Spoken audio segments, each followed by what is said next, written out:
Case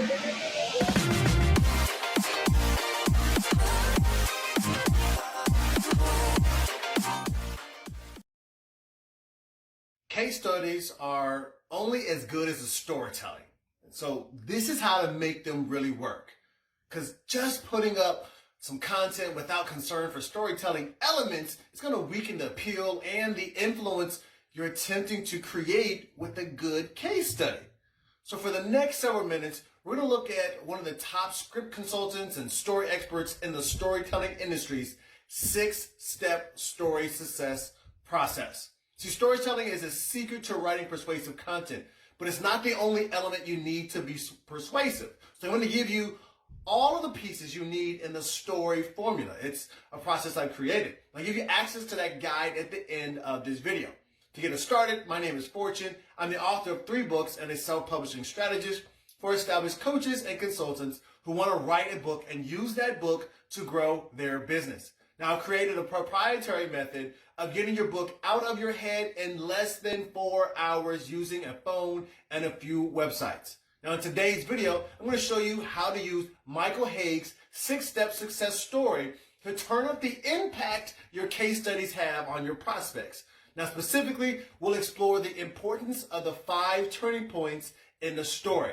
Now, but as we're going to do this, I want to juxtapose this with a video that I created previously on the My 7-Part Storytelling Framework. You can find that video here and check that out if you want to get a feedback or give a point of reference for what we're going to use here today. I'm going to quickly go over my storytelling formula because it's interesting that I created this formula from all my years of research and looking at what the best storytellers were doing and analyzing them and listening to them on podcasts and trying to figure out what were they doing that would make me want to keep reading. And here's the thing, I keep listening to the podcast and keep reading the books. But here's the thing, it kind of messed up my love for some of the movies that I watch because I'm constantly saying, oh, I know what's going to happen. Oh, that's going to happen. I'm starting to figure those things out even more quickly.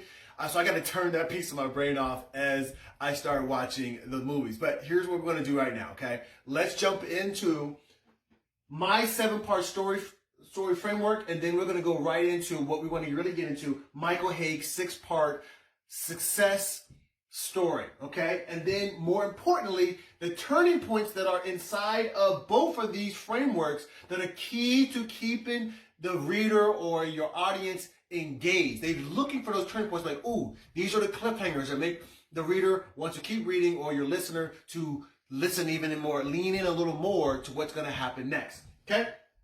First off, my 7-part story framework, you can find that in a video I created recently. Number 1 is a character has a particular problem, that's part 2, and meets a guide, that's part 3. Part 4 is who offers a plan, part 5, that calls for action, step 6, and results in failure, successes, and part 7, and transformation. That's a 7-part story framework, and use that for any storytelling, particularly using Hero's Journey. Okay, I like it as a sentence that makes it easy for me to remember. Now we're getting into Michael Hauge's.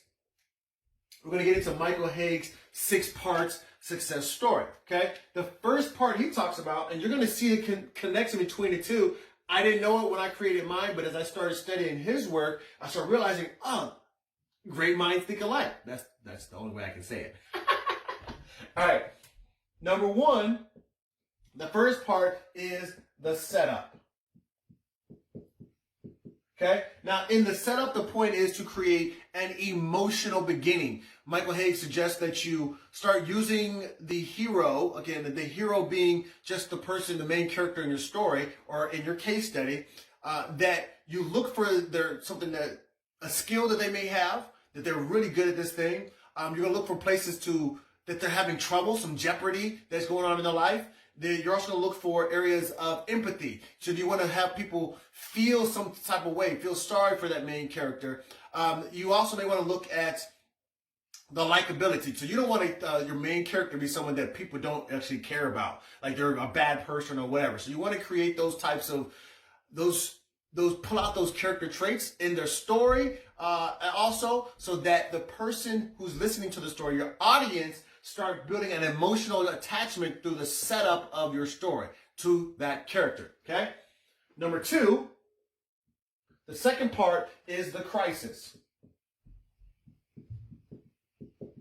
Okay? Now, the crisis is where the hero in your story, of your case study, goes on the journey to find a solution to the problem that came up in the setup, okay? You're setting up the problem. And then you're talking about the crisis that they went through in order to solve that problem. What was that search like? The desperate search for a solution to their problem. So they may have tried this person. They may have tried this guru. They went on this retreat. They did all these different things to solve their problem, and they couldn't find a solution to the problem that satisfied their desire, okay? Then they go into part three. Part three is what he calls the pursuit. Now, in the pursuit, it sounds like the crisis where they're searching for the answers, but that's not what this part is about. The pursuit is actually about the process that you took your client through in order to get them the results. So what did you do first with them? What was the next step? And then the next step after that. This is the process that you took them through in order to get the results. Again, we're talking about a case study, particularly in this 6-part success story, okay, for businesses. So now you step 1, step 2, step 3, step 4, whatever the steps in your process were, from beginning to end, what is the process that you walked your client through in order for them to get the results? You're going to walk them through that process, the steps that were taken. Next, part 4 is the conflicts. Now, the pursuit and the conflict kind of go hand in hand, but the conflict here is the internal and the external obstacles that they had to overcome, your client had to overcome in order to get to the results that you promised them. So as they're going through the process and the pursuit, they're encountering some internal and external obstacles that you're also helping them to overcome, or maybe they did it themselves or they had to push through some event. Okay, so the things that came up as they were trying to get to their goal. So pursuit and conflict kind of go together, your process and the internal, external obstacles that they had to overcome while going through your process. Because you don't want to just say everything was great when they started going through your process. People don't believe that. It makes it hard to believe that nothing happened untoward.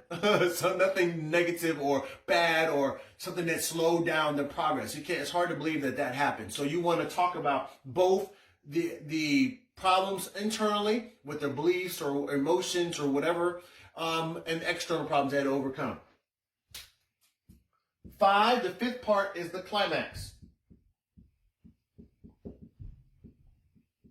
Now, the climax here is that final breakthrough that your case study, your client had to go through in order to finally get the result, okay? So they've been going through these ups and downs. They've been pushing through all these different obstacles, as you talk about in the pursuit and the conflicts, and they finally got to this last piece that was keeping them from getting the results.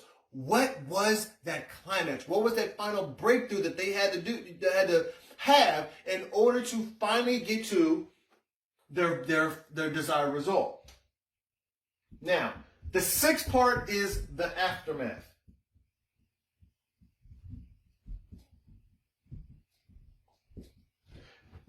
In the aftermath, you don't want to just say, oh, they finally got their goal. You want to actually describe the new life that your client is living. Now, it doesn't mean that everything is completely going from rags to riches in your story. You may not have that type of case study. Maybe the product you're offering doesn't do that. It doesn't change your life completely 180 or something like that.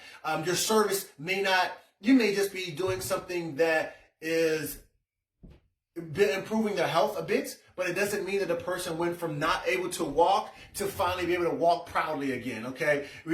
All your case studies don't have to be that dramatic, but their life must have changed from the setup where you talked about how they're a great person, make them likable, they had some skills or whatever, but there was a problem, okay? To the aftermath is like, now you solved that problem and their life is different from where you started the beginning of that story.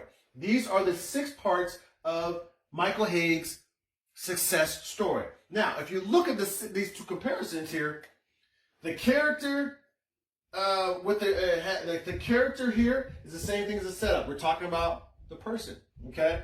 Has a particular problem. That's the crisis that they're going through. Now, I break out the pursuit into meets a guide and offers a plan, but that is the pursuit as they're going through that process, because they're meeting you in the process, meeting you, and they're going through your process in the pursuit. The calls for action, results in failures and successes. We got conflict and the climax. Both of those going together here. Again, I created this without knowing about that. It was just awesome, right? And transformation. So the aftermath, we're talking about the transformation that you have as a result of the story. Again, hero's journey, and Michael Hauge, who talks about the hero's two journeys, particularly the external problem that you solve and the internal problem that you overcome in order to get to your desired result. This is the process for case study that Michael Hauge suggests. Now, as you see, they're very similar. But I talked about the turning points being the key thing in both of these examples of storytelling. The turning points are what Michael Hauge says, one, happens here in the first part, which is the opportunity. Now, the opportunity, I'm going to shorten that up. The opportunity happens in both of these areas, in the setup or in the character portion. The opportunity is that when your hero realizes something must change. This is not going to work anymore. That's the opportunity presenting itself, okay? You have to highlight that opportunity. What specifically happened to have your hero say, oh, something's got to change. What was that defining moment? Did something fall on their head? Did they hear a quote online? Or what was that specific moment that created that change, okay? The next part happens in part two, the crisis. The turning point here is the change of plans, okay? The change of plans is, so we have this area here between 2 and 3 for me, and the crisis here. The change of plans is like when you met someone that says, or you decide, I'm going to do something differently. So you're going on a journey and you finally find that solution that you're looking for. Whether that's a guide that gives you to you directly, or something you find on the internet, or whatever it may be. Something happened that you said, this is going to change and here's what I'm going to do. Okay? You found that solution. You got to highlight that point, that moment that changes. Notice I'm saying how specific that moment, because it's a turning point, okay? Because those are what your readers, your audience are going to anchor to. The next point here, next turning point is the point of no return. I'm just going to put no return. Now, the point of no return is basically when you're going through the conflicts and you're going through these actions right here, the failures and successes. You get to a certain point in there where you're like, where the hero's like, I got to get it done now. I've come so far through this process. I've got to push through this. And what was that deciding moment that says, you know what? This is it. I've got to finish this right now. I've tried all these other things and I gave up on them, or I tried these other things and they didn't work. At this point, if this does not work, it's over. What is that moment? That is the point of no return, and it happens in both stories. The next turning point, you need to, again, be specific about it. The next one is the major setback. So you've made a point of no return, like, I'm going to do this, I'm going to fulfill on it, but then you get to a certain point in the story. This is where the climax happens. Climax happens in Michael Hauge's success story.